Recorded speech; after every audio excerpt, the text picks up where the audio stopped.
decirlo ante este Consejo, y lo quiero decir porque lo hemos dicho repetidamente a los funcionarios iraníes a través de otros canales. Estados Unidos no quiere ningún conflicto con Irán. No queremos esta confrontación, pero si Irán ataca personal con Estados Unidos, allá donde sea, defenderemos a nuestro pueblo, nuestra seguridad, con rapidez y con toda la decisión. Muy buenas, son las 8 de la tarde, el mercado, 8 de la noche, el mercado está mirando con algo más de tranquilidad lo que está sucediendo en Israel, pero empieza a gestionar de otra manera el riesgo de la recesión, que en Europa ahora mismo ya es un hecho evidente. Hasta Christine Lagarde ha apuntado durante el día que la recesión, el estancamiento económico ya ha llegado, pero los PMI conocidos, o sea, fábrica, tanto en Francia como en Alemania, muestra una industria que está bajo cero, que está ahora mismo completamente deslocada, desbocada hacia abajo, marcándonos una recesión que va a ser histórica. En ese entorno, otra de las claves fundamentales es que hasta países como España, hoy, distintos analistas apuntan, se ha frenado en seco, se ha frenado el crecimiento de España. AIREF dijo menos 0,2 en el último trimestre, pero la realidad es que el mercado estima que hay un frenazo en seco porque Europa estaría ahora mismo congelándose. No así Estados Unidos, cuyos PMI conocidos hoy salen de la recesión sin prácticamente haber entrado en ella. ¿Han escuchado lo que dice, lo que ha dicho, sobre todo en ese entorno, lo que se está mirando en Naciones Unidas, diciendo Blinken, no quieren entrar en guerra con Irán, pero que no ataquen ni a ciudadanos ni a instituciones, porque la respuesta será inmediata. Y el rifirrafe, el golpe, el choque ha venido, fíjense en este tuit, entre Israel y Guterres, que ahora mismo tiene un problemón encima de la mesa porque le piden la dimisión de manera inmediata. Como ven en este tuit del embajador Gilad Erdan, dice el secretario general que muestra comprensión, como ven en pantalla, por la campaña de asesinatos en masa de, no hace falta ni nombrarlo, no es apto para dirigir la ONU. Le pido que dimita de manera inmediata, que dimita inmediatamente. No tiene justificación ni sentido hablar con quienes muestran compasión por las más terribles atrocidades cometidas contra los ciudadanos de Israel y el pueblo judío. Dice el embajador Gilad Erdan. Simplemente no hay palabras. Bueno, el lío que se ha montado en Naciones Unidas entre Guterres poniendo en un mismo rasero, se puede entender así, a Israel y a Hamás, es espectacular. Es espectacular. Lo habrán visto esta tarde aquí en Negocios Televisión, cómo Israel venía, ya este es el último tuit, ha sido el último movimiento para decirle a Guterres, mire, lo mejor que puede hacer es pirarse. Pero el movimiento ha sido continuo, entre uno y otro, uno y otro, uno y otro. Sobre todo viendo cómo decía Guterres que en este entorno hay que intentar hacer un alto el fuego inmediato, hay que parar de inmediato para empezar a reconstruir. En este entorno, Israel ha dicho que se está viviendo la hora más oscura del mandato de Guterres, del secretario general de Naciones Unidas. Escúchenlo. Si todas las naciones no se posicionan junto a los valores básicos, al valor básico de la humanidad que se recoge en la propia Carta de las Naciones Unidas, esta será la hora más oscura de las Naciones Unidas bajo su mandato, señor secretario general. Y este lugar no tendrá justificación moral alguna para existir.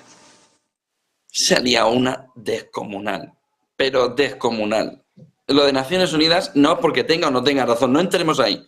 Es que cada vez que hay algo ahí hay un movimiento de poca concordia, por decirlo de alguna manera, extraordinario y que refleja perfectamente lo que está sucediendo en estos nuevos tiempos. Naciones Unidas, el Consejo de Seguridad de Naciones Unidas, algo que está ahora mismo en papel mojado, ha rechazado solo porque venía de Rusia el alto el fuego, pero su secretario general ha pedido un alto el fuego. Es un cachondeo. Es un cachondeo. Están reunidos en Nueva York porque mola estar en Nueva York, porque no se entiende que no busque decir, mírenlo bien. Rusia plantea un alto el fuego en el Consejo de Seguridad hace una semana. Lo rechazan. Y el secretario general de Naciones Unidas plantea el alto el fuego como mecanismo necesario para empezar además un proceso de paz. Aquí se ha liado, es descomunal. Blinken, que estaba allí viéndolas pasar y viendo a quién se estaba liando, ha dicho que tiene que respetarse el derecho de Israel, visto la que se estaba liando, para defenderse. Y ha dicho, ningún miembro de este Consejo toleraría esa matanza contra su pueblo. Todo acto de terrorismo es ilícito e injustificado. Escuchen a Blinken. ¿Dónde está el escándalo? ¿Dónde está la revulsión? ¿Dónde está el rechazo? ¿Dónde está la condena explícita de estos horrores? Tenemos que afirmar el derecho de toda nación a defenderse y prevenir que esto se repita. Ningún miembro de este Consejo, ninguna nación en todo este órgano podría o toleraría esta matanza contra su pueblo. Como han repetido este Consejo y la Asamblea General, todo acto de terrorismo es ilícito e injustificado. Y la que se ha liado en Naciones Unidas. Tenemos el mercado ahora mismo con el petróleo a la baja, 1,87 el West Texas, 83,89, Brent 88,30. En este entorno caída del 1,70, sobre todo por la llegada de la recesión, no en Estados Unidos, pero sí en Europa. Y en este entorno se va viendo cómo el mercado aún así sigue posicionando hacia arriba. Tenemos SP500 0,4 arriba, 4.234, en un entorno en el que se espera el dato de Producto Interior Bruto del jueves, a la vez que conozcamos también la decisión del Banco Central Europeo. 15 minutos antes, decisión del Banco Central Europeo, 2:15 de la tarde, 8:15 costa este de Nueva York de la mañana, 8:30 costa este de Nueva York, 2:30 hora central europea, horario de Madrid. Conoceremos también el dato de cuánto crece la economía estadounidense, que va así, sin freno, despegando, pero a lo bestia. 5%, 3%, a partir de ahí se juega toda la fotografía de cómo pueda estar el mercado. ¿Qué es lo que tenemos? Pues ese movimiento primero de discusión. Hoy no es tanto ya la invasión, que parece que está retrasada de manera indefinida. Vamos a ver hasta cuándo, pero la clave fundamental está ahora mismo en entender cómo el jefe de la ONU, Guterres, el secretario general, está instando a ambas partes que detengan ya la guerra. Ya han escuchado el lío que se ha montado. Y ha dicho, y es lo que ha hecho ya prender la mecha, que tiene sentido, no, dice, incluso la guerra tiene reglas, mandándole ese mensaje directamente a Israel. Ya han visto todo el lío que se ha montado a continuación sobre si tiene la guerra reglas o no. Que no es entrar, es evidente. Debe tener sus reglas y se lo está diciendo Occidente a Israel. Pero la respuesta de Israel ha sido contundente. Es decir, aparte de lo que han escuchado, Israel le ha dicho directamente ¿en qué mundo vive usted? Pero ¿en qué mundo vive? Dimita. Literalmente. Con lo que tenemos ahora mismo al secretario general de Naciones Unidas intentando mediar con la parte de Israel que no quiere ni verlo. Vamos a ponerle un poquito más de complicación a la solución del problema. Ataque terrestre es la clave fundamental para el mercado. Y a partir de ahí Irán. Pero ataque terrestre no llega. Y como les venimos contando desde ayer en estas claves, a estas 8 de la noche aquí en horario de Madrid, les decíamos, pero es que muy probablemente es que ni haya invasión terrestre. Por 3 razones fundamentales. Rehenes.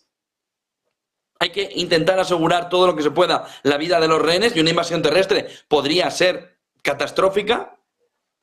Hay que ver que desde el norte a Israel, por entrar en Gaza, no le venga un nuevo frente, que era la amenaza de Irán, es decir, desde el grupo terrorista Hezbollah. Y hay que ver en todo ese entorno cuáles son las bajas que puede tener Israel de entrar en el terreno. Sobre esos 3 aspectos, ayer ya le decíamos, Israel no tiene nada claro al final hacer esa intervención, hacer esa invasión, hacer esa entrada por tierra. ¿Qué ha hecho hoy? Un ataque aéreo a grandísima escala en el norte de Gaza. Más de 400 objetivos, ha dicho Israel, han sido atacados. De tal manera que, aunque estamos en plena guerra, el mercado que sube porque mientras no haya invasión, no debería ser la línea roja, no debería cruzarse una línea roja que lleve a Irán a entrar en este contexto. Y por tanto el petróleo, ya lo han visto también caer en la jornada de hoy, puede estar más tranquilo. Ahora luego entraremos en más claves de lo que está sucediendo bueno, mira, si quieren, vamos ahora y luego volvemos a estas tres claves que nos dejan varios problemas importantes. La clave fundamental en el entorno de guerra es que se retrasa. E incluso se podría replantear hacerlo. Ahora mismo el mensaje no es, Israel no está diciendo que se lo vaya a replantear, pero no hace falta que lo diga. Lleva retrasándola más de 2 semanas y está ya en la fotografía y en la opinión pública que el coste puede ser tan elevado que quiera no ir a ese entorno de invasión terrestre. Y que sí, lo hayan dicho, lo hayan visto, lo hayan planteado, pero pueda pararse. A partir de ahí, Netanyahu sigue en el discurso y sobre todo en el mensaje en el que se le espera. Siempre que no dé un paso más, el mercado mensaje de hoy en la comparecencia que ha tenido lo ve normal y natural. Si jamás sale victorioso, todos perderemos. Europa estará en peligro, todo el mundo estará en peligro, la civilización estará en peligro, ha dicho. Pero mientras todo está en peligro, la fotografía no escala para el mercado. Y eso es una buena noticia para el mercado y es una buena noticia humanitaria. Pero Netanyahu sigue insistiendo en la parte dialéctica, pero sigue quedándose ahí. Egipto ha dicho que Israel es quien está deteniendo la salida de extranjeros de Gaza. Sabían que cuando se abriera el paso del Sinaí egipcio, el cruce del Rafah, había 2 cuestiones clave. Que entraran los camiones, que salieran extranjeros. No lo está permitiendo. Lo que dice Egipto es, no se está permitiendo. Y luego Erdogan y Putin han discutido en una conversación telefónica el conflicto. El silencio, ha dicho Erdogan, de los estados occidentales ha llevado la crisis humanitaria en Gaza a un nivel inevitable. Hemos visto también cómo Reino Unido dice que Israel prometió en esa conversación con Sunak cumplir con la ley internacional, que estaría en la línea de lo que todo el mundo está diciendo, pero que tanto ha cabreado a Israel en esa conferencia de Naciones Unidas y que veíamos en este primer punto de las claves del día. Por lo que tenemos estancado ahora mismo el conflicto de la guerra de Israel entre una no escalada que está sobre todo beneficiando a que el mercado no tenga el miedo de que esto se vaya de madre, sobre todo en el lado del petróleo, también por supuesto en lo humanitario, y a partir de ahí esa no escalada está ayudando a todo lo demás, que es intentar reconducir. Se está hablando durante el día que se podrían soltar 50 rehenes de manera inminente, pero llevamos todo el día esperando y no ha sucedido. A partir de aquí hay que poner ya el foco en la economía, en el sentido de, una vez que no escale la guerra en Israel, todo estaría controlado. Para que esto en cualquier momento escala y se acabó todo lo dicho anteriormente. Y a partir de ahí entramos en el peor de los escenarios. Ese movimiento del petróleo a 100 primero, 120 para llegar a picos de 140, que están diciendo Nomura y otras casas de análisis, y a partir de ahí la clave fundamental está en que nos hemos metido ya en el foco de la recesión. Lo cual llama la atención por el comportamiento del euro, por ejemplo, frente al dólar, de fortalecimiento durante la jornada. ¿Por qué? Porque Lagarde ya ha reconocido lo que era evidente que antes o después iba a reconocer. Y es que Europa ya está estancada. Solo había que ver los PMIs hoy, esta mañana, Francia y Alemania, hasta servicios. En una fotografía complicadísima. La recesión ya ha llegado a Europa. Pero el problema fundamental para Europa es que la recesión ya se aleja de Estados Unidos. Y todavía no ha llegado. PMIs en Estados Unidos muy positivos. Dato de Producto Interior Bruto que vamos a conocer el jueves, pasado mañana, muy positivos y están en el entorno del 5%. La Fed le puede dar mano derecha, mano izquierda, pum, pum, pum, todo lo que quiera a la economía. Pero a mano abierta. A mano abierta. Mano, boom. ¿Por qué? Porque tiene una economía que no destruye empleo y que crece al 5%. Luego veremos las causas, sobre todo el sometimiento de Europa, que es el gran perdedor. Y por eso ya está en recesión. Hay distintos analistas que hoy durante el día han comentado: España se ha frenado en seco. La IREF dijo 0,2% en negativo España en el tercer trimestre. Todavía no había empezado la guerra en Israel. En este entorno, ¿qué es lo que tenemos? Europa, cuya supuesta principal economía, que era España, ya la tenemos en términos negativos. El conjunto de Europa está en una situación complicadísima.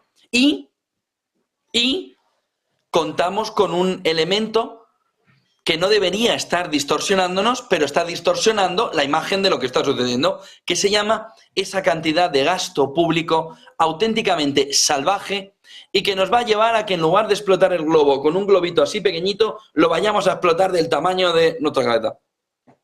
¿Por qué? Porque es que esto no hay quien lo pare si el gasto público no para.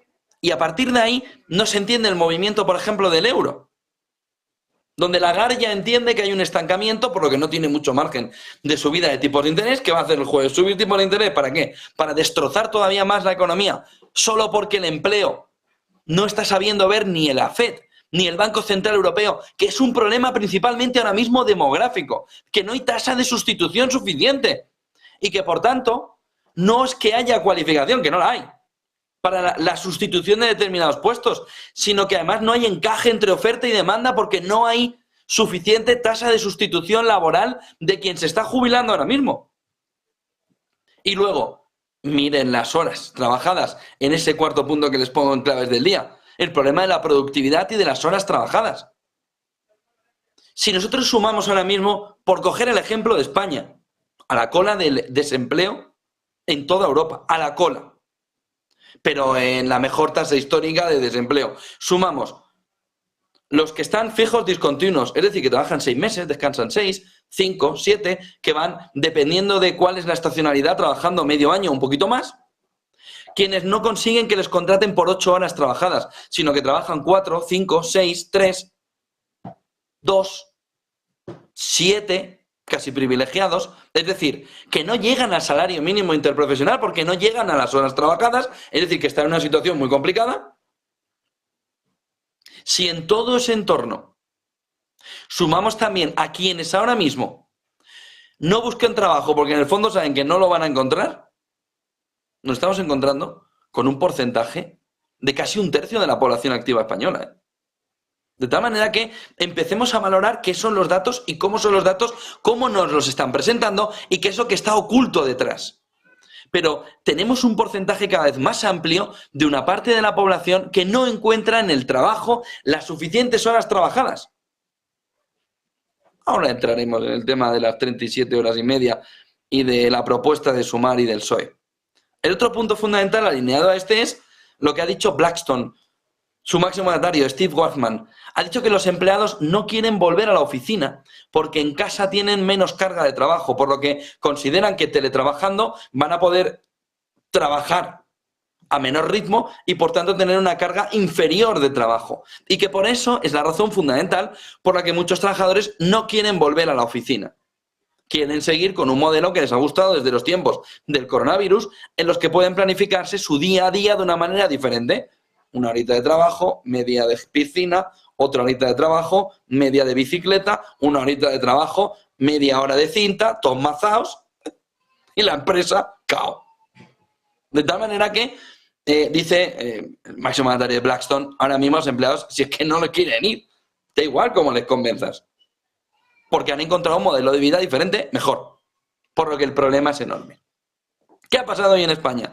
Pues que han llegado PSOE y Podemos a un acuerdo con el cabreo de patronal, bueno, sindicatos pasaban por allí, en el que el planteamiento fundamental es no rebajar los salarios, pero hacer 37 horas y media sin rebaja de salarios.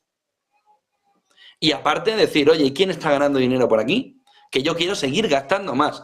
Las empresas, impuestos de sociedades, 10.000 millones más, 10.000 millones más, que van directamente al beneficio de las sociedades, que hacen que, si van a por 10.000 millones del beneficio de la sociedad, despedir.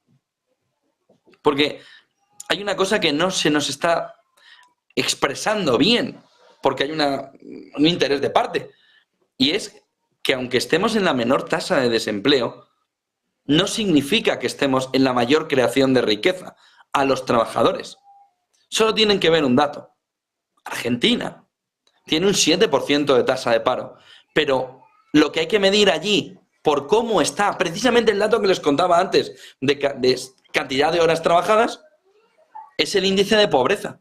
Y en ese índice de pobreza, la situación en Argentina, que no hace falta a los argentinos que nos están viendo que se lo contemos demasiado, es complicadísima.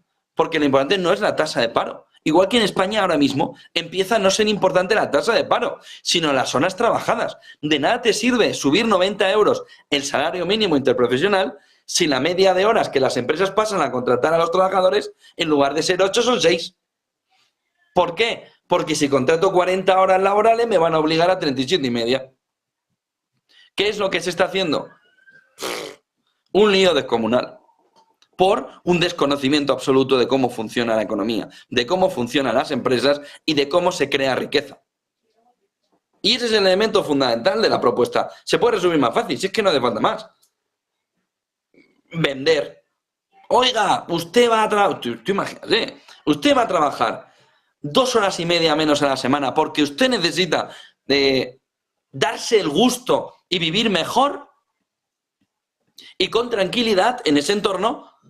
En un entorno donde ya hemos visto, además, que el trabajador, el empleado, no quiere volver a la oficina porque quiere otro modelo de vida, pues ¿qué hace el trabajador? Aplaudir, pero bueno, hasta que se rompa las manos. ¿Y qué va a hacer usted en esas 2 horas y media? Que deja de producir a la empresa. Por lo que la empresa va a tener peores beneficios.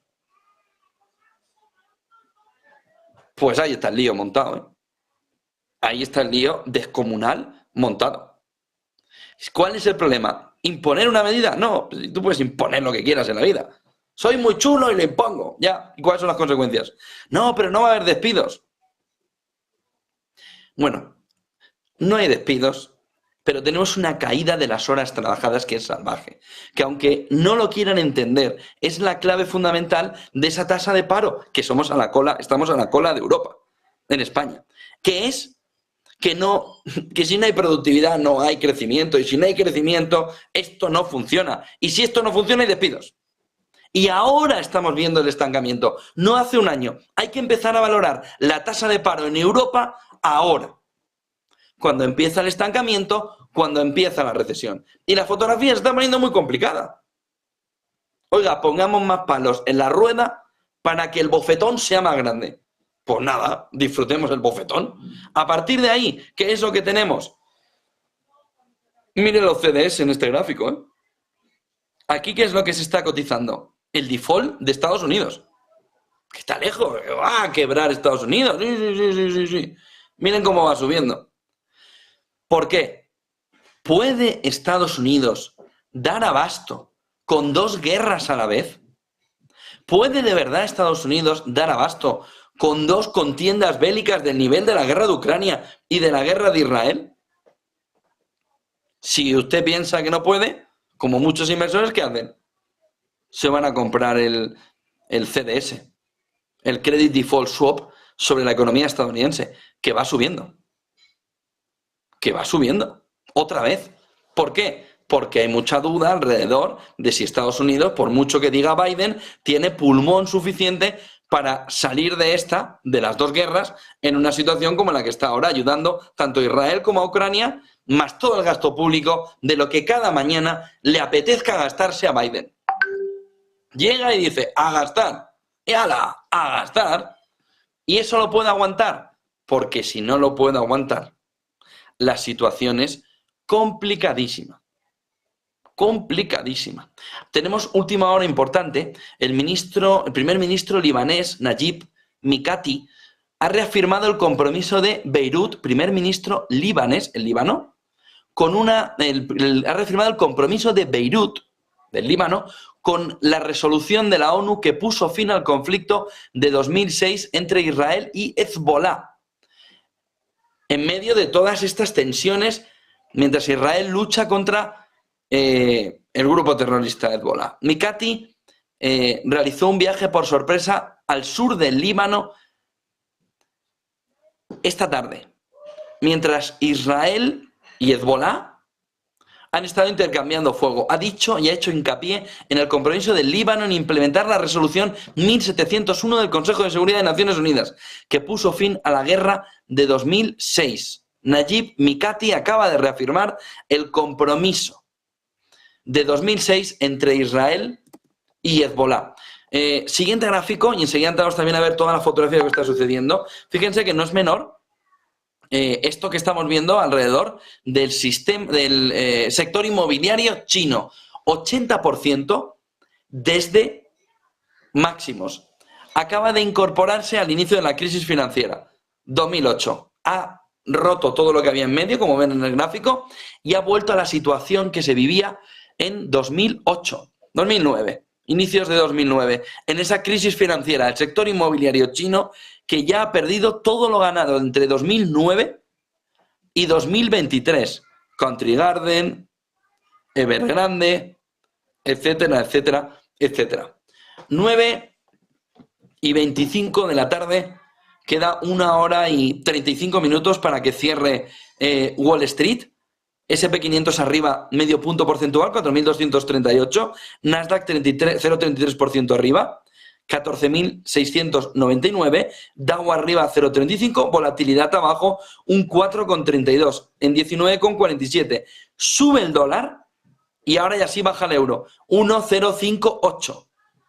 1,058 es el cambio euro-dólar. 3%, 3,7% de caída el Brent, 2,74 el West Texas. Y el oro arriba hasta 1974, con el Bitcoin también como protagonista, 33.455, subida del 1,15. Vamos a ver toda la actualidad también de la mano de Sergio Fernández, resumida, y vamos analizando también con Daniel Lacalle cómo está este mundo en guerra. Pequeña pausa y enseguida entramos con Sergio Fernández a ver todo lo que está sucediendo en este 24 de octubre, martes, que está mirando ya al jueves, día en el que conoceremos no solo los tipos de interés, sino que veremos también cómo está el crecimiento en Estados Unidos. Apúntenlo en la agenda con un poquito de abrochar más el cinturón de seguridad. Enseguida volvemos.